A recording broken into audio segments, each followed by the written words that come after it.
सरकार जर लाडक्या बहिणींचे एवढे लाड करत असेल, त्या सर्व धट्ट्या कट्ट्या असताना त्यांना प्रति महिना 1500 रुपये देतात, तर दिव्यांगांना कुणाला हात नाही, पाय नाही, मुळे पांगळे आहेत, त्यांना काही नसताना त्यांना 6000 रुपये पेन्शन करण्यास सरकारला काही अडचण नाही.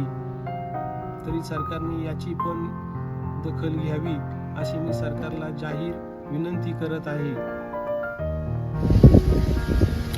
नमस्कार, मी भानुदास बागाजी लोंढे, राहणार मुक्काम पोस्ट वाळंजवाडी, तालुका आंबेगाव, जिल्हा पुणे येथील रहिवासी आहे.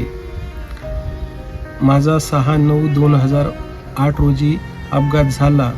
अपघातात मला 66% दिव्यांगत्व आले आणि हे दिव्यांगत्व कायमस्वरूपी असून याला कुठेही जगात उपचार नाही, कारण हा आजार स्पायनल कॉर्ड इंजरीचा आहे. खूप डॉक्टरांकडे चौकशी केली असता ह्या आजाराला जगात कुठेही उपचार नाही.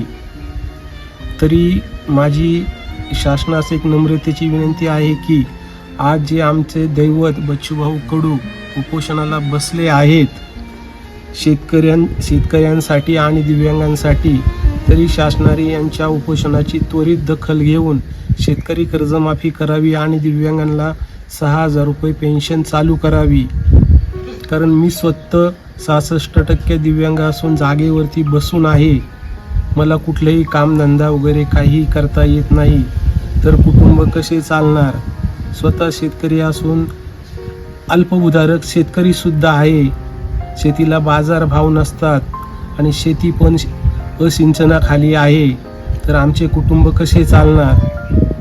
तरी शासनाने बच्चूभाऊ कडूंच्या उपोषणाची त्वरित दखल घ्यावी व सर्व मागण्या शेतकऱ्यांच्या आणि दिव्यांगांच्या चालू कराव्यात. 6000 रुपये पेन्शन चालू केली तर सर्व दिव्यांगांना याचा खरोखर त्यांचे कुटुंब चांगल्या पद्धतीने चालेल अशी मी शासनास नम्रतेची विनंती करत आहे.